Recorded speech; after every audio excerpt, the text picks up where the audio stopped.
Hi, எல்லாருக்கும் வணக்கம். எல்லாரும் எப்படி இருக்கீங்க? நல்லா இருக்கீங்களா? நான் ரொம்ப நல்லபடியா சந்தோஷமா இருக்கேன். சமீபமா என்னோட வீடியோஸ் நிறைய என்னால போஸ்ட் பண்ண முடியல. ஆபீஸ் வர்க் அது அப்படியும் கூட நான் என்னோட ஆபீஸ்ல வர்க் பண்றத பத்தி வீடியோஸ் போஸ்ட் பண்ணிட்டு இருந்தேன். பட் நிறைய பேர் ஹோம் ரெமடிஸ், ஆயில் இதெல்லாம் பத்தி ஏன் போடல அப்படின்ட்டு வெளியில எங்கேயாவது போகும்போது கூட யூடியூபர் தானே ரெகக்னிஷன் இருக்கு. ரொம்ப ரொம்ப ரொம்ப நன்றி. இன்னைக்கு என்ன ஒரு ஸ்பெஷல்னா, ரொம்ப நாளைக்கு அப்புறம் எங்க வீட்டுல வந்து எங்களுக்கான ஒரு ஹேர் ஆயில் ரெடி பண்ண போறேன். ஏற்கனவே 2-3 தடவை ரெடி பண்ணேன். பட் அந்த டைம்ல எல்லாம் வீடியோ எடுக்க முடியல, சோ போஸ்ட் பண்ணல. சோ இன்னைக்கு வந்து ஒரு ஸ்பெஷல் ஹேர் க்ரோத் ஆயில் நான் என் வீட்டுக்கு ரெடி பண்ணிட்டு இருக்கேன். சோ அது ஒரு வீடியோ எடுத்துடலாம். ரொம்ப நாள் ஆச்சு நம்மளோட சப்ஸ்கிரைபர்ஸோட கனெக்ட் பண்ணி அப்படிங்கிறதுக்காக. ஸோ இந்த ஹேர் க்ரோத் ஆயில் வந்து ரொம்ப ரொம்ப எஃபெக்டிவ்ங்க. எல்லாருமே அப்படிதான் சொல்லுவாங்க, hair growth oil effective oil, இதுல இம்மீடியட் ரிசல்ட்ஸ், அப்படியே போட்டு 1 மாசத்துலயே அப்படியே அடர்த்தியா முடி வளரும் அப்படின்னு. அப்படியெல்லாம் இல்லை, பட் டெஃபினெட்லி நல்ல ரிசல்ட்ஸ் கொடுக்கும். ஏன் இதை நான் அப்படி சொல்றேன்னா, இதுல நம்ம சேர்த்திருக்கிற இன்கிரீடியன்ஸ் இருக்கு பாருங்க. இது வந்து முக்கியமா நான் வந்து வெந்தயம், கருவேப்பிலை இது எடுத்திருக்கேன். இது எதுக்குன்னா, வெந்தயம் நம்ம ஹேரை வந்து ரொம்ப நல்லா கிளென்ஸ் பண்ணும். அதுவும் இந்த கருவேப்பிலை காம்பினேஷன் போடும்போது உடலுக்கு ஒரு குளிர்ச்சி, கிளீனும் பண்ணுது. அதே நேரத்தில் ஸ்கேல்ப்பை வந்து எப்போ கிளீனா வச்சிருந்தானாலே ஃபர்ஸ்ட் திங் நம்ம ஹேர் க்ரோத்துக்கு அது ரொம்ப முக்கியம். நம்ம நிறைய எண்ணெய் தடவுறோம், எண்ணெய் தடவுறதே அவசியம் இல்லைன்னு சொல்றதையும் பாக்குறோம்.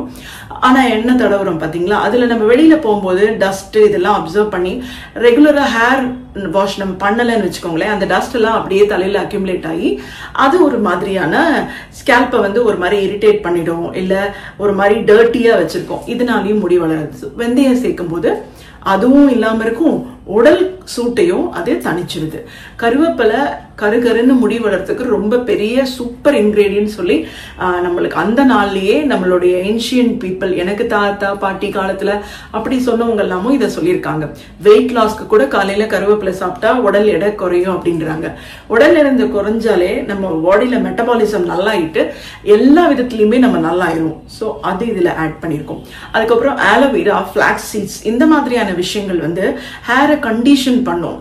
ஷைனிங்கா நம்ம ஒரு பார்லர்ல போனா எப்படி மெயின்டைன் பண்றோமோ அந்த மாதிரியான ஒரு விஷயத்த கொடுக்கறது aloe vera gel, flax seeds, chia seeds, இந்த மாதிரி சீட்ஸ் எல்லாம் கொடுக்கும். அதுக்கப்புறமா இன்னொன்று ரொம்ப முக்கியம் என்னன்னா, எந்த ப்ராப்ளமும் இல்லைன்னு வச்சுக்கோங்களேன், நம்ம பிளட் சர்க்குலேஷன் தலை வரைக்கும் நல்லா இருந்துச்சுன்னா முடி வளருங்க.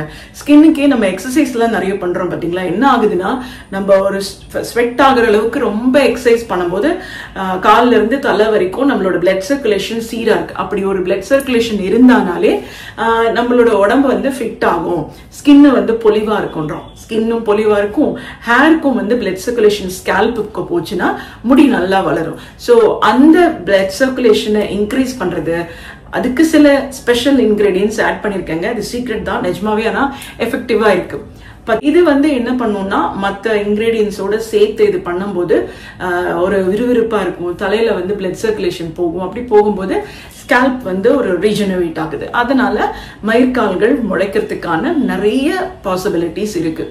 இந்த இன்கிரீடியன்ஸ் நம்ம யூஸ் பண்ணாலே போதுங்க. இப்ப நாம இந்த ஆயில் என்னன்னா ஒரு 6 இன்கிரீடியன்ஸ் சொன்னேன் பாத்தீங்களா, இதுல ப்ரிப்பரேஷன் தான் ஒரு ஸ்டெப் பை ஸ்டெப் ப்ராசஸ் இருக்கு.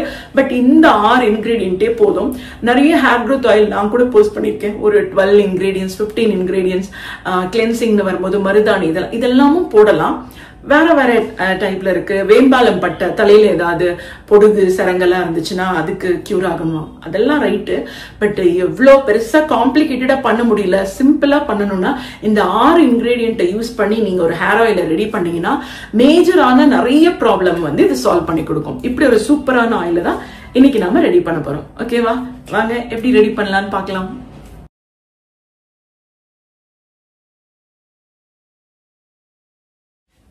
நம்மளோட இந்த இன்கிரீடியன்ஸ் எல்லாத்தையும் நம்ம எடுத்து வச்சுட்டோம். இப்போ ஃபர்ஸ்ட் என்ன பண்ண போறோம் அப்படின்னா, ஃபிளாக்ஸ் சீட்ஸோட ஒரு ஜெல் ரெடி பண்ண போறோம்.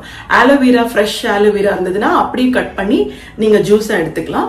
ஃபிளாக்ஸ் சீட்ஸ் இருந்ததுன்னா அதை வந்து ஒரு ப்ராசஸ் பண்ணி ஜெல் எடுக்கணும். அந்த ப்ராசஸை நம்ம இப்போ ஃபர்ஸ்ட் பண்ணிக்கலாம். அடுப்பு பற்ற வச்சுட்டு நம்ம வந்து இது ரெடி பண்ணிடலாம். ஃபிளாக்ஸ் சீட்ஸ் ஒரு 2.5 கப் வாட்டர் ஆட் பண்ணிருக்கேன். நம்ம ஒரு 3 ஸ்பூன் ஃபிளாக்ஸ் சீட் எடுத்து வச்சிருந்தோம்.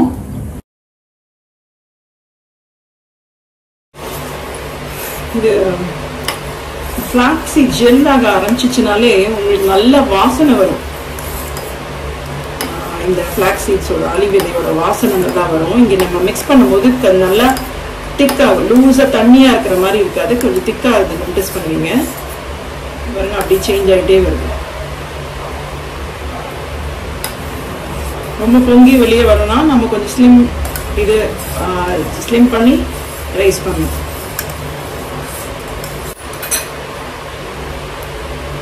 நல்லா ஜெல் ஆயிடுச்சு. இப்போ நம்ம அடுப்பு ஆஃப் பண்ணிடலாம். ஆஃப் பண்ணிட்டு இதை வடிகட்டணும்.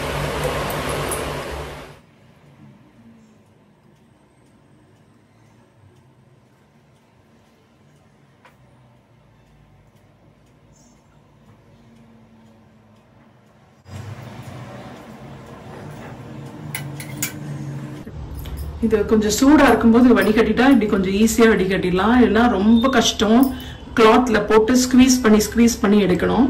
ஸோ அதனால என்ன பண்ணுவேன்னா, நான் அது சூடா இருக்கும் போதே அதை எடுத்துருவேன். இது ஃபுல்லா எடுக்கிற வரைக்கும் நம்ம மற்றதெல்லாம் கிரைண்ட் பண்ண ஆரம்பிச்சிடலாம். பச்சை கற்பூரம், மிளகு, கருவேப்பிலை, வெந்தயம் இதைய வறுத்து கரெக்டா ஒரு பிளேட்ல எடுத்து வச்சுக்கலாம். இப்போ இந்த வறுத்து எடுத்து வச்சதை ஆறினதுக்கு அப்புறமா மிக்சியில போட்டு நல்லா பவுடர் பண்ணிக்கணும். ஃபர்ஸ்ட் வெந்தயத்தை எடுத்தோம், அதை வானிலையில போட்டு ட்ரையா அப்படியே வறுத்துட்டோம். அதை வறுத்துட்டு ஒரு பிளேட்ல கொட்டிட்டு அந்த வறுத்து முடிச்சு நல்லா ரோஸ்ட் ஆயிடுச்சுன்னு உடனே அதுல ஒரு ஸ்பூன் மிளகு எடுத்து வச்சிருந்தோம் பாத்தீங்களா, அந்த மிளகையும் எடுத்து அந்த வெந்தயத்தோட போட்டு ரோஸ்ட் பண்ணிட்டு பிளேட்ல கொட்டிக்கோங்க.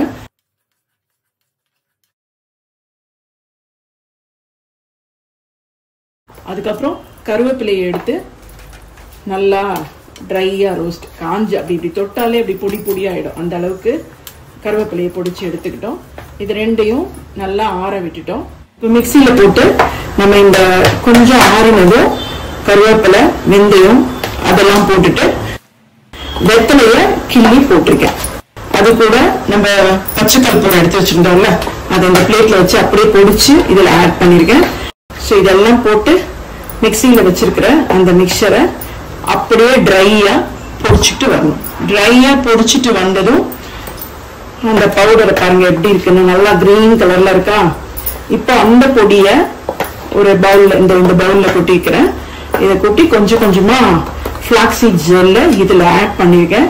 கொஞ்சம் ஆறினோன்னு மறுபடியும் 2 ஸ்பூன் ஆட் பண்ணேன். ஸோ இப்போ நம்ம சூப்பர் ஹேர் க்ரோத் ஆயிலுக்கான பேசிக் செம்ம சீக்ரெட் இன்கிரீடியன்ட் இப்போ நமக்கு ரெடி. இதுக்கப்புறம் நம்ம எண்ணெயை காய்ச்சி போறோம். வாங்க எண்ணெய் காய்ச்சலாம். அவ்வளவுதான். இப்படிங்கிறதுக்குள்ள நம்ம ஆயில் ரெடி பண்ணிடலாம். ஆயில் நான் ஏற்கனவே சொல்லியிருக்கேன். நான் இப்போ 3 லிட்டர் செக்ல ஆட்டின எண்ணெய் ரெடி பண்ணி வாங்கி வச்சிருக்கேன். ஆயில் பேசிக் இன்கிரீடியன்ஸ் சேர்க்கும் போது நான் ஆயில் சொல்லல. ஆயில் இது விளக்கெண்ணெய். இப்போ 3, இது ஒரு 1/2 லிட்டர். இப்போ எண்ணெய் எடுத்து வச்சிருக்கேன்.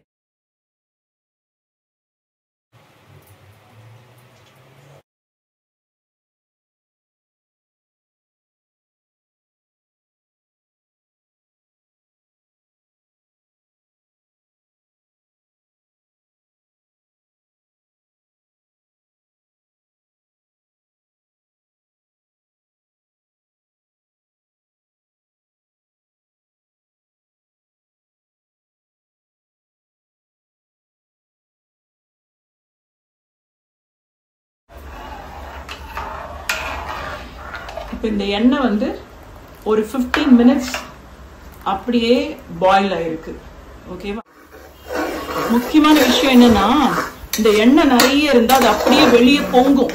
ஸோ நம்ம எண்ணெயை ஒரு பாத்திரத்துல ஊத்திட்டு இந்த பவுடரை போட்டு அதோட கொஞ்சம் கொஞ்சமா எண்ணெய் எக்ஸ்ட்ரா ஊத்தி இதை நம்ம ஹீட் பண்ணுவோம். இது கொஞ்ச நேரம் எப்படி ஆனதும் ஆஃப் பண்ணிட்டு நம்ம பழைய எண்ணெய் வச்சிருக்கோம் பாத்தீங்களா, அதோட இதை ஆட் பண்ணிக்கலாம். அப்பதான் ஒரு நாள் அது ஊறும் போது இதோட எக்ஸ்ட்ராக்ட் ஃபுல்லா அதுல வடிஞ்சிடும்.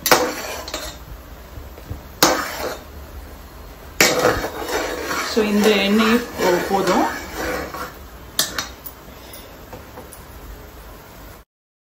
அது அடங்கின உடனே அடுப்பு ஆஃப் பண்ணிட்டு அப்படியே வச்சிருங்க. ஒரு 24 hours இப்படியே வச்சிருங்க. அந்த எல்லா எக்ஸ்ட்ராக்டும் இந்த ஆயில்ல இறங்கிடும். இது இறங்கினதுக்கு அப்புறமா இதை நல்லா ஒரு கிளாத்ல வடிகட்டி எடுத்துட்டு பாட்டில்ல போட்டு வச்சுக்கோங்க. ஒரு ஹேர் growth அப்படிங்கிறது ஒன்று ஹெரிடிட்டரியா வருது. சில பேருக்கு எந்த ஒரு சிச்சுவேஷன்லயும் முடி நல்லா வளரும், அதுல ஹெரிடிட்டரியா வளராம இருக்கும். அப்படி இல்லை, நிறைய பொல்யூஷன், நம்மளோட விட்டமின் டெஃபிஷியன்சி, சரியா தூங்கல, உடம்பு ஓவர் ஹீட் ஆயிடுச்சு, இல்ல இன்ஃபெக்ஷன் ஆயிடுச்சு, அப்படின்னால முடி கொட்டுறதை பாக்குறோம். இந்த மாதிரி இன்ஃபெக்ஷன், தலையில ஏதாவது புழு விட்டு இப்படியெல்லாம் இருந்தா அதுக்கு ஒரு டாக்டர் தான் வந்து உங்களுக்கு பிரிஸ்கிரைப் பண்ண முடியும்.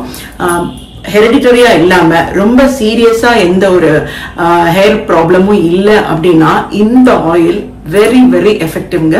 ஏன்னா உடல் சூடுனால, தலையில நம்ம சரியா பராமரிக்கிறதுனால தூக்கம் இல்லாம இருக்கிறவங்க அதுல இருந்து மீண்டு வரணும், அதுல இருந்து வரும்போது ஹேர் growth வந்து ஆட்டோமேட்டிக்கா வரணும் அப்படின்னு நினைச்சீங்கன்னா இது 100% ரிசல்ட் கொடுக்கக்கூடிய ஒரு சூப்பரான ஹேர் ஆயில். யூஸ் பண்றதுக்கு ஒரு காட்டன்ல எடுத்து கொஞ்சம் டிப் பண்ணி வெகிடா எடுத்துட்டு தலை ஃபுல்லா அப்படியே அப்ளை பண்ணி வச்சுட்டு, மைனஸ் இருக்குன்னா ஒரு ½ an hour ஊறிட்டு நீங்க ரெகுலரா யூஸ் பண்ற ஷாம்பு போட்டு ஹேரை வாஷ் பண்ணிக்கோங்க.